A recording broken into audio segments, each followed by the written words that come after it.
Fala pessoal, aqui quem fala é o Vini, sejam bem-vindos a mais um vídeo e este é mais um vídeo para falar do UFC 305 que acontece no próximo sábado. Dessa vez vamos focar aqui na luta principal, Israel Adesanya, ex-campeão, tentando recuperar o cinturão contra o Dricus du Plessis. Aqui vamos falar de três notícias, né? Primeiro, a gente tem ali um cara que enfrentou o du Plessis, né, que é o Darren Till, falando sobre o que o Adesanya deveria aproveitar, fazer, enfim, dando uma dicasinha ali pro Adesanya para esse confronto, já que ele enfrentou, né, o du Plessis. Depois, na segunda notícia, a gente vai ter o Robert Whittaker, também ex-campeão, que enfrentou tanto a Adesanya quanto o du Plessis, falando também ali do duelo. E para fechar, a gente vai falar do próprio Adesanya, falando do adversário dele, o Dricus du Plessis. Então, são notícias, declarações envolvendo aí essa luta principal. Então, vamos lá com a primeira notícia. O Darren Till falou isso aqui para o Israel Adesanya, a dica dele, né? Tem alguns conselhos para o Adesanya, o Izzy, né? Sobre como lutar contra o Dricus du Plessis no sábado. Muitas fintas, ele reage muito a elas e lança golpes de muito longe. Então,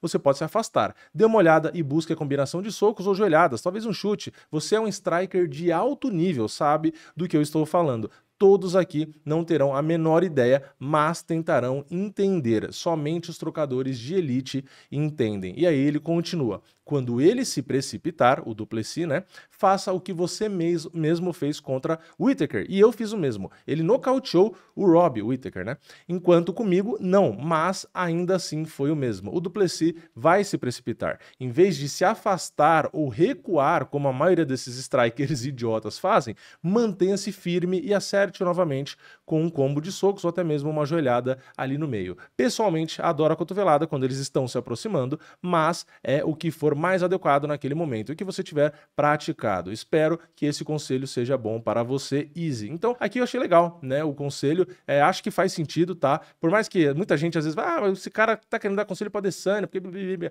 Cara, o cara lutou com o du Plessis, né? É óbvio que o Darren Till não é do nível nem de perto do Adesanya, mas ele enfrentou o cara, ele tá falando simplesmente de uma experiência. Ele tem a experiência de ter enfrentado o cara e o Adesanya não. Então eu acho que dá, sim, pra tirar algo construtivo, algo positivo. E, inclusive, eu concordo. Reassistindo as lutas do du Plessis, inclusive falei isso no vídeo de pré-evento, o du Plessis é bom, é forte, coloca pressão, é completo, tem várias qualidades, só que ele tem esse defeito, né? Ele se abre demais na hora de atacar, né? Ele realmente se expõe bastante, carrega muitos golpes, não é tão alinhado, não é tão fechadinho ali, né? Ele tem realmente grandes brechas ali na trocação. E o Adesanya é um especialista em aproveitar isso. Então, realmente faz sentido o Adesanya explorar o que o Darren Till está comentando aqui. E, inclusive, é uma coisa que eu sempre falo aqui, e geralmente quando eu falo do Adesanya, é o uso de fintas. O Adesanya usa muitas fintas, e eu acho que é uma das melhores ferramentas que qualquer lutador pode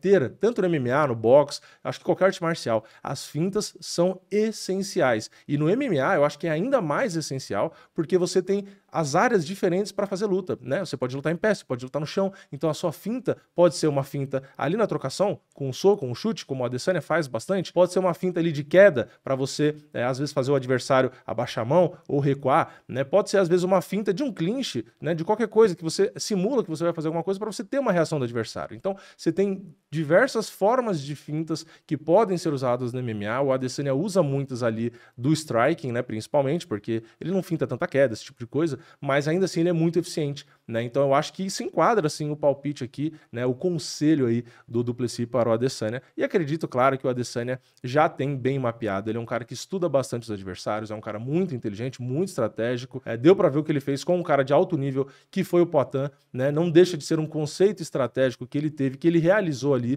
né? De aproveitar o que aconteceu na primeira luta e usar na segunda luta, né? Mesmo estando com as pernas ruins, tomando um monte de chute ainda na luta, ele conseguiu encontrar uma brecha e vencer, né? Coisa que ninguém ainda fez ali dentro do UFC. Então é um cara que realmente é inteligente, por isso que eu acredito no favoritismo dele, mas ainda assim entendo a qualidade do du Plessis, por isso que não acho o Adesanya um grande favorito. Indo para a segunda notícia, a gente tem o Whittaker falando aí, né, das principais características ali do du Plessis. O Whittaker disse isso aqui: se eu tivesse que fazer uma aposta, eu diria que a chance de cada um é 50%. Aquele conselho não, aquele palpite clássico de quem fica em cima do muro. Mas aí ele continua: acho que existe 50% de chance do Easy, o Adesanya, mantê-lo atrás de seus jabs, utilizar o espaço, não se deixar encurralar contra a grade, defender as quedas e no final de tudo vencer na decisão. Aí eu acho que tem 50% de chance do Du Plessis fazer o que fez com o Sean Strickland, empurrá-lo para aquele espaço, derrubá-lo, cansá-lo e transformar tudo em uma briga. Não consegue uma interrupção, o Du Plessis, né, ele tá falando que o Du Plessis não conseguiria um nocaute ou finalização, mas leva para os pontos e permanece campeão. Acho que é 50-50, mas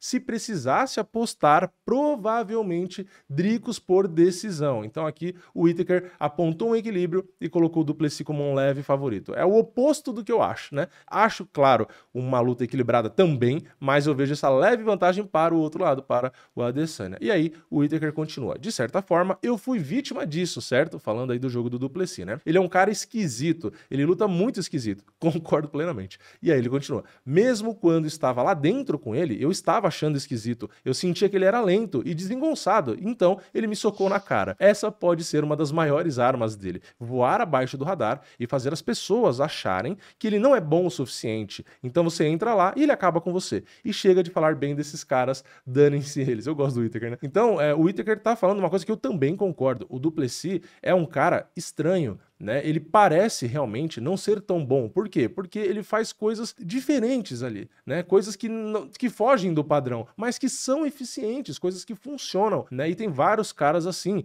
O Prochazka é um cara assim. Muita gente olha e fala, cara, esse cara não é tão bom assim. Esse cara é estranho, não sei o quê. Por quê? Porque você tá vendo ali só o padrão. O cara não se encaixa no padrão, logo você acha que é ruim. Mas isso é uma visão limitada, né? Você tem que entender a eficiência do que o cara faz. Então, o Prochazka tem vulnerabilidades, tem coisas que poderiam ser mais ajeitadas ali, porém ele é eficiente. E aquilo, se ele está sendo eficiente, se funciona, é o que vale. Né? Não é necessariamente a plasticidade ou o padrão do movimento, né? Se funciona, é o que está valendo. Assim como a própria discussão do Poatan. Ah, o Poatan não faz o chute da forma como seria, não faz o soco da forma blá. Cara, o que importa é eficiência. A gente pode sim entrar numa discussão do padrão ser um e às vezes o Poatan chutar num outro padrão. Ok, vai discutir padrão. Agora, eficiência é o que importa, no final das contas, na hora da luta, né? Então, se é eficiente, como o Poatan é, como o Prochazka é, como o Du Plessis é isso que importa. Então, esses caras terem jogos diferentes, na verdade, ajudam eles. Por quê? Por conta disso que a gente acabou de ler do Whittaker. De você entrar lá e você achar esquisito, você achar estranho. Você fala, cara, esse cara tá difícil de eu decifrar, o que eu faço? Ah, esse cara não é tão bom. Às vezes cometeu o erro, né? Como o próprio Whittaker falou, de subestimar, de achar que o cara tá voando realmente abaixo do radar. E aí você chega na hora da luta e se ferra, né? Então, é um ingrediente, na minha opinião, que torna o Du Plessis mais perigoso, assim como os outros nomes que eu falei. Caras que você olha e você fala, tá estranho isso aí, né? Não é o padrão, não tá fazendo direito, né? E o cara é eficiente. Chega ali e ganha de você no final das contas. E vamos para a última notícia, que é sobre o Adesanya não acreditar que o Du Plessis vai querer lutar em pé com ele. A declaração do Adesanya diz isso aqui. Acho que ele vai entrar em queda logo de cara. Eu duvido que ele vai querer trocar comigo por muito tempo. Isso é algo que as pessoas sempre dizem, mas eu já mostrei anteriormente que posso usar o wrestling também. Pode não ser como todo mundo faz, mas eu sei fazer o wrestling também. Foi assim que acabei me tornando campeão do mundo. E aqui é verdade. É óbvio que ele não diz usar o wrestling aqui como estratégia de luta, como ele entrar ali e usar queda para ganhar ponto ou para controlar a luta. Não, mas ele usa sim o wrestling e usou para ser campeão, né? Você ser campeão de MMA, você tem que ter o básico ali do wrestling, você vai ter que ter. Senão qualquer um vai te vencer, ainda mais quando você vem do Glory, como é o caso dele e como é o caso do Poatan. Então, aqui é uma verdade, né? Ele tem sim um nível de wrestling. Cara, não é o melhor wrestling do mundo, é óbvio, mas ele tem o suficiente para poder vencer lutas. Isso é fato, é só pegar o tanto de vitória que ele tem, né? Então, ele tem um nível de wrestling ali, não vai ser o mesmo do Du Plessis, provavelmente, assim como o Du Plessis tem trocação, mas não vai ser do mesmo nível do Adesanya, né? Eis o MMA, eis a graça, né, do esporte. E aí o Adesanya continua. Definitivamente, ele é um cara que luta do jeito que ele luta. Muito boa essa frase, né? Ele tem bastante sucesso, mas isso deixa ele vulnerável. Aqui, ó, concordo, né? Mais uma vez, mais um cara falando a mesma coisa do Du Plessis, né? E aí ele vai.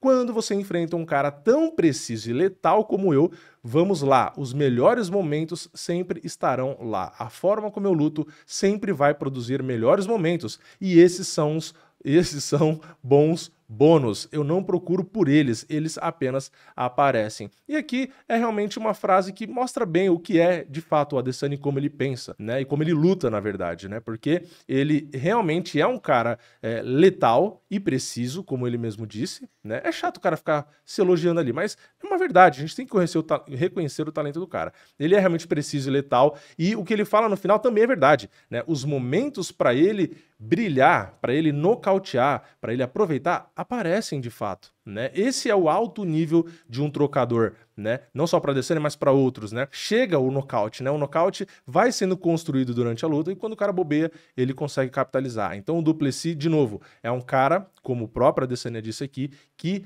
tem sucesso, sim, tem resultados, vence lutas e etc. Porém, ele é muito vulnerável.